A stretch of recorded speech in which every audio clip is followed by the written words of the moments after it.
Mes salutations et soyez les bienvenus.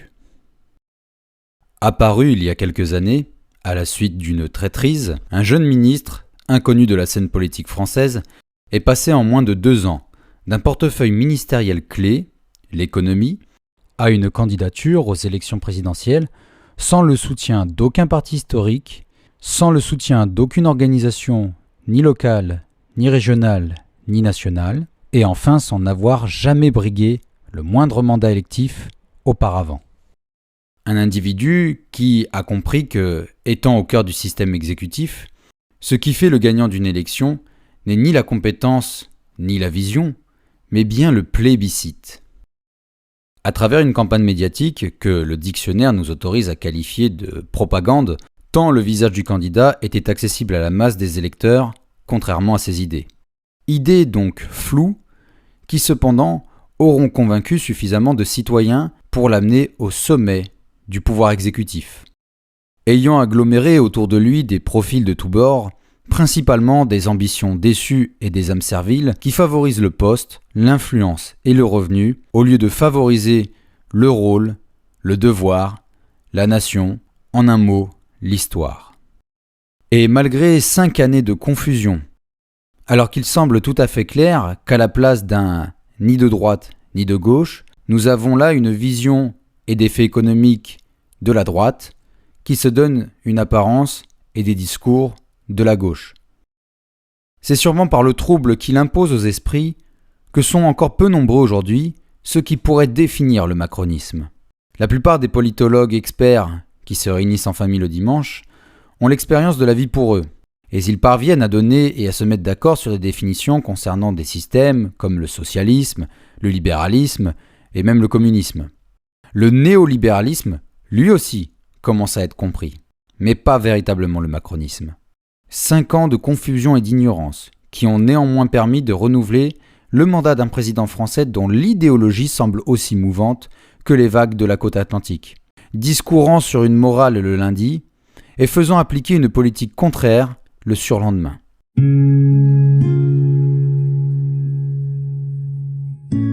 Myriam Revaud-Dallon, professeure émérite des universités à l'École pratique des hautes études et chercheuse associée au Centre de recherche politique de Sciences Po, s'est donné pour mission d'apporter une définition au macronisme.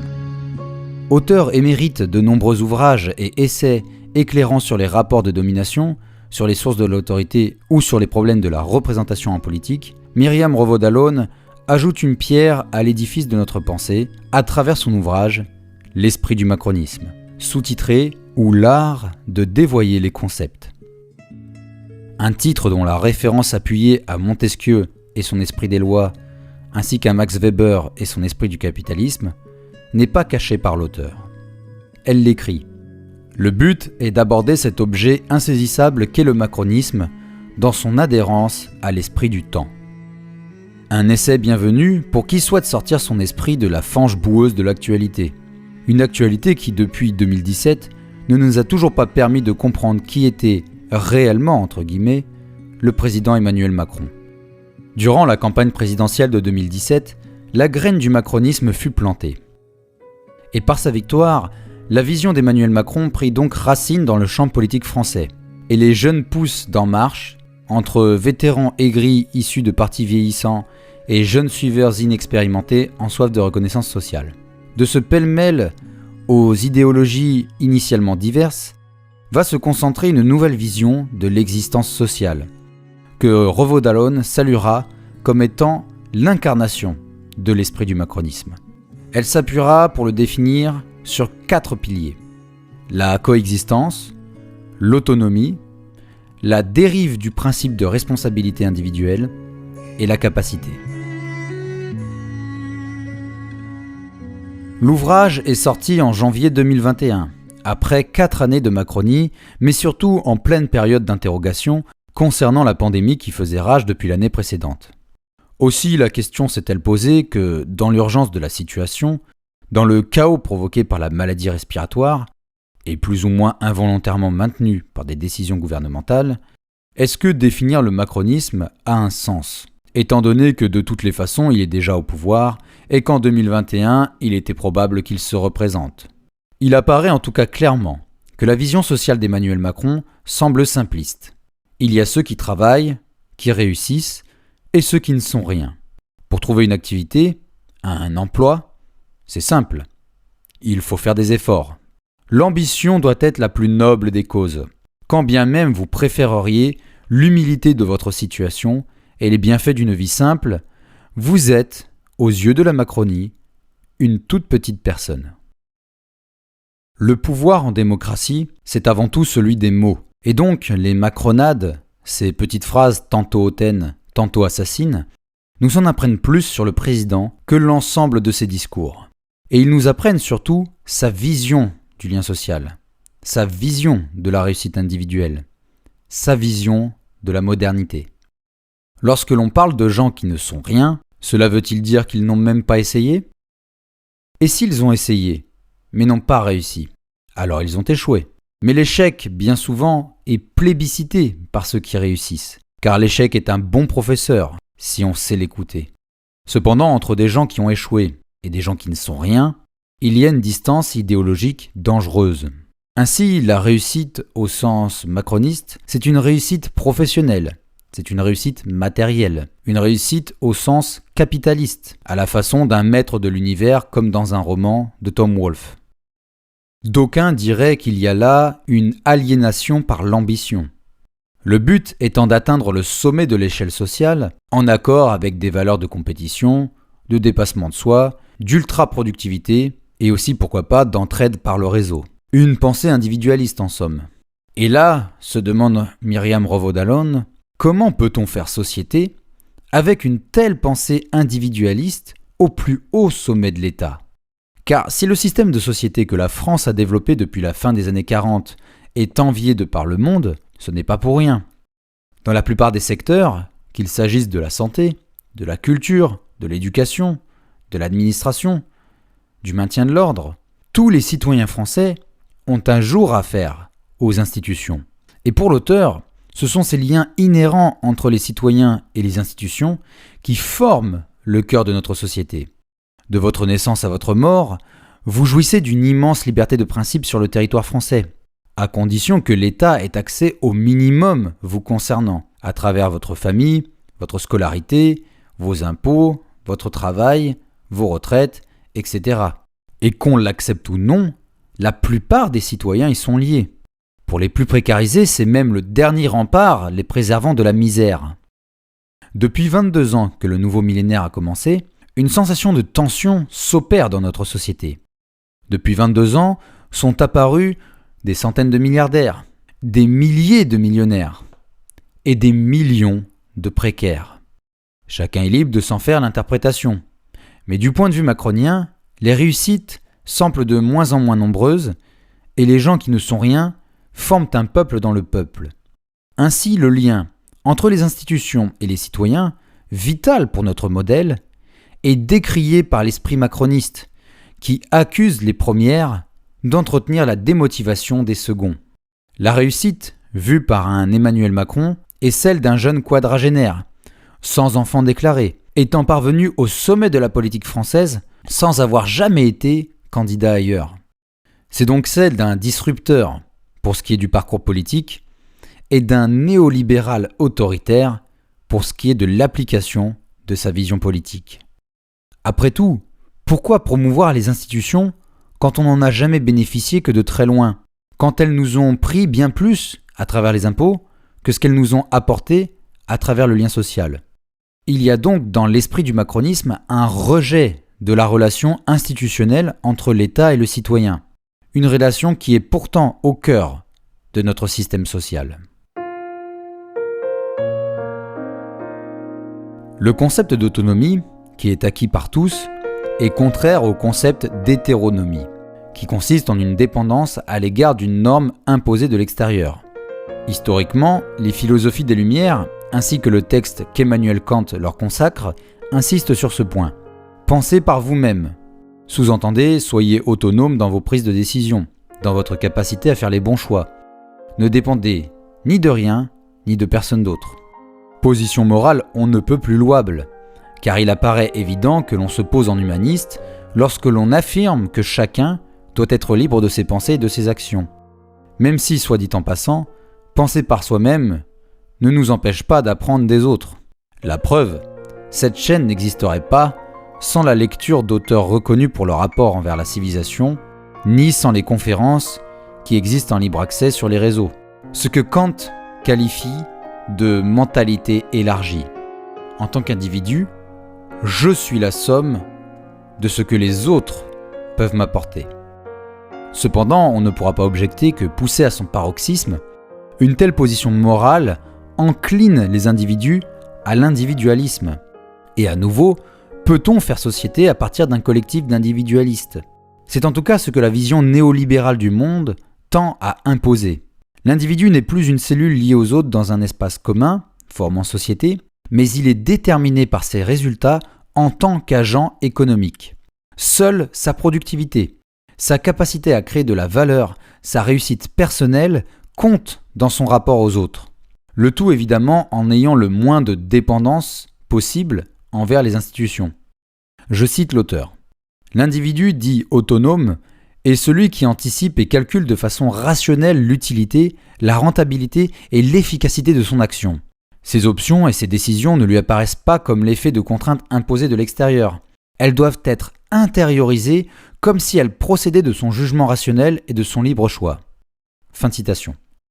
Par exemple, l'envie de ne pas prendre de voiture correspond à votre volonté de moins polluer et n'a rien à voir avec le fait que le prix du litre de carburant soit à plus de 2 €. Une telle vision de l'individu implique que ceux qui y adhèrent ne considèrent les autres que comme des obstacles ou comme des moyens d'arriver à leur fin. Ils sont autonomes, ne doivent tout qu'à eux-mêmes et ne doivent rien ou très peu aux autres, que ce soit au sein de leur tissu social, voire même au cœur de leur propre famille. Ils incarnent là, d'une certaine façon, l'esprit du macronisme. C'est là la vision d'une start-up nation, où la volonté et les bonnes idées doivent guider l'économie d'un pays, et où toute autre forme de travail passe pour obsolète, rétrograde, secondaire. Initialement, la responsabilité est un terme juridique. On est responsable devant la loi de son comportement, on est responsable des torts que l'on a causés et pour lesquels l'on est reconnu coupable. Au-delà de l'objectif affiché, de faire en sorte que les individus assument les conséquences de leurs actes, la responsabilité doit aussi empêcher les dérives comportementales face à la peur de la sanction. Même si l'histoire nous le prouve depuis la Révolution, vous serez jugé selon votre origine sociale avant tout, avec de sacrés atouts juridiques si votre fortune et vos liens sociaux le permettent. Seulement, la responsabilité est aujourd'hui présente dans tous les domaines, comme la morale, la politique, la vie sociale, la psychologie. Si dans une période précédente, la responsabilité vous plaçait avant tout devant votre rapport aux autres, aujourd'hui, elle met l'accent sur votre capacité à faire quelque chose de votre vie. Réussir, gagner, être meilleur que les autres, c'est là de votre responsabilité. Ne pas vous endetter, ne pas perdre, ne pas vous retrouver dans une situation précaire, c'est là de votre responsabilité. Nous en revenons au concept précédent de l'autonomie. Vous devez être responsable de votre vie, qu'importe les éléments extérieurs. Hans Jonas, auteur du concept de Dieu après Auschwitz, que nous avons évoqué dans un autre épisode, a également écrit le principe responsabilité. Peut-être son œuvre majeure, tant elle fait le lien entre technologie galopante et responsabilité de son bon usage afin de préserver le monde pour les futures générations. Le problème étant que la responsabilité juridique et sociale est avant tout une responsabilité de l'instant présent. Par exemple, quand je conduis ma voiture, je suis responsable de mon comportement au volant envers les piétons, envers mes éventuels passagers et envers les autres conducteurs. Mais puis-je être tenu responsable de la pollution que je cause et qui, d'une certaine manière, est néfaste aux générations actuelles, à travers la pollution de l'air, et d'autant plus pour les générations futures? Une telle question, à l'échelle d'un individu, est déjà complexe. Posez la même à l'échelle des villes ou des États-nations, et nous en vivons aujourd'hui la réponse, à travers l'inapplication des traités des différentes COP. Néanmoins, cette prise de hauteur sur la responsabilité que nous devons à nos successeurs, à nos descendants, montre que la question sera d'ordre collectif et volontaire ou ne sera pas. Sauf que dans l'esprit du macronisme, la responsabilité est avant tout individuelle et liée au bien-être de l'individu avant tout, ce que Margaret Thatcher illustrait ainsi. L'individu responsable sera celui qui prendra soin de lui en anticipant de la façon la plus rationnelle possible les bénéfices, les coûts, les risques inhérents à la conduite de ses activités. Il aura le souci gestionnaire de maîtriser ses manières de faire pour les rendre les plus utiles et les plus efficaces possibles. Comprenez qu'il faut vous-même gérer votre existence comme s'il s'agissait d'une entreprise à développer, un point de vue qui s'entend lorsque l'on est libéral et ambitieux. Et si le moindre bâton vient bloquer l'engrenage de vos accomplissements, comme par exemple une maladie, une dépression ou un accident, surtout ne vous laissez pas abattre et continuez, seul s'il le faut. Un point de vue qui, pour le président Macron, lui fera dire « Il y a des cafés et des restaurants qui cherchent des serveurs, je traverse la rue et je vous trouve du boulot ». À un jeune homme sans emploi, mais avec, comme bagage, une formation d'horticulteur. C'est ça l'esprit du macronisme. Prenez le premier job qui vient, apprenez donc à vous prendre en main. Parce que dans une société, on croise des gens qui réussissent et d'autres qui ne sont rien. La vision des premiers de cordée, tant vantée par le président en exercice, nous montre à quel point la société est, du point de vue macroniste, scindée en deux entre ceux qui tirent vers le haut et les autres qui doivent s'en inspirer. S'en inspirer ou s'abandonner aux passions tristes, comme le ressentiment, la jalousie. Revaud Dallon note d'ailleurs que les passions tristes sont une constante du discours macroniste. Ainsi, lors de la crise du Covid-19, où les habituels gagnants de la mondialisation étaient cloîtrés dans leur résidence, les invisibles, eux, étaient mis de manière tragique en pleine lumière. Tous ces travailleurs de l'ombre, que sont les routiers, manutentionnaires, caissières, agents hospitaliers, préparateurs de commandes, livreurs, sont d'un seul coup devenus les derniers maillons d'une chaîne empêchant l'arrêt brutal du fonctionnement du monde. Le temps d'un discours, et à peine plus, l'ancien monde a admis qu'il existe des métiers véritablement essentiels et véritablement mal payés par rapport à d'autres métiers beaucoup moins utiles aux populations, mais dont les intérêts les font passer en première ligne des décisions politiques. Ainsi, à peine le retour à la fameuse vie d'avant fut enclenché que les invisibles dévoilés furent à nouveau invisibilisés. La menace étant sous contrôle, le monde qui l'avait engendré peut à nouveau reprendre son souffle. Et ce monde de la vie d'avant, qu'on l'accepte ou non, c'est un monde correspondant à l'esprit du macronisme. De fait, les individus à nouveau mis en lumière ne sont plus les livreurs ou les agents hospitaliers qui furent applaudis quelques semaines avant que cet éphémère rituel ne s'évanouisse dans la reprise timide des activités quotidiennes. Les gens capables de créer furent à nouveau libres de le faire, oubliant le fait que privés d'un monde libre, ils étaient également privés des ressorts sociaux capables de les faire passer du statut de créateur à celui de premier de cordée. Mais qu'est-ce que la capacité de créer dans l'esprit du macronisme ? Selon le livre d'Axel Honneth, intitulé « La société du mépris », la capacité et les compétences d'un individu seront valorisées en fonction de ce qu'ils permettent en termes de valeur marchande, et non en termes de solidarité ou d'apport à la personne et aux autres. Je cite : « La perspective dominante dans nos sociétés contemporaines est une perspective utilitariste qui conçoit la société comme une collection d'individus motivés par le calcul de leurs intérêts et la volonté de se faire une place au soleil. Une logique managériale n'hésite pas à promouvoir une relation à soi en fonction des objectifs et des tâches à réaliser sans pour autant que soient reconnues les capacités réelles et les savoir-faire des individus. On pourrait objecter que ce type de valorisation incite les individus à se dépasser, à augmenter leurs limites, que ce soit en termes sportifs, intellectuels ou en productivité. Mais le sujet considéré comme performant dans le cadre de sa santé, de son travail ou dans sa capacité à réaliser les tâches imposées, est-il capable de se penser comme sujet de sa propre vie ? En somme, un individu compétent, est-ce la même chose qu'un individu capable ? Fin de citation. On remarque aussi que dans cette manière de penser ses capacités, l'individu est seul. On en revient à la responsabilité. Je suis responsable de mes compétences, de mes capacités à me faire une place au soleil. Comme vous leur donnent implicitement tous les coachs en développement personnel, seul vous avez la capacité de faire quelque chose de votre vie. Ainsi, une fois encore, L'esprit du macronisme nous dévoile toute l'individualité de sa pensée, pour qui les autres sont soit des tremplins, soit des freins à votre ambition. Et c'est cette philosophie qui aujourd'hui dirige tout un peuple dont la matérialité semble s'étioler d'une génération à l'autre.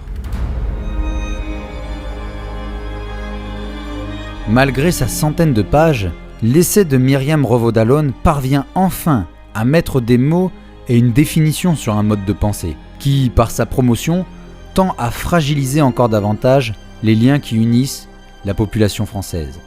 Un livre qui sans doute ressurgira dans les années à venir, quand il faudra expliquer pourquoi le peuple, dans son ensemble, n'a pas été capable de comprendre son intérêt commun face aux menaces du XXIe siècle, et qui, dans son individualité collective, a préféré voir son destin lui échapper, par peur de ses citoyens de ne pouvoir satisfaire leurs besoins égoïstes, incapables qu'ils furent de se rendre compte qu'il existerait un monde après le leur, et que c'était de leur devoir de le maintenir dans les meilleures conditions d'existence possibles. La démocratie, qu'elle soit directe ou représentative, ne peut exister sans le lien qui unit les citoyens et les institutions qui les accompagnent dans leur développement. Bien entendu, chacun est libre d'améliorer ses compétences, qu'elles soient manuelles, sportives, artistiques ou intellectuelles. Mais si votre objectif est d'améliorer de telles compétences dans l'unique but d'être au-dessus des autres, alors vous avez saisi là l'essence de l'esprit du macronisme. Mais vous avez perdu l'essence de l'esprit de solidarité entre citoyens. Pour que vive et perdure la nation française, faites les bons choix pour vous et pour vos descendants. À vous qui souhaiteriez approfondir le sujet que nous avons évoqué ici, vous trouverez en description une bibliographie afin de vous aider dans vos recherches. Libre à vous d'en ajouter ou d'y répondre. À tous, je vous souhaite d'excellentes lectures. Le savoir se partage. Merci de votre attention.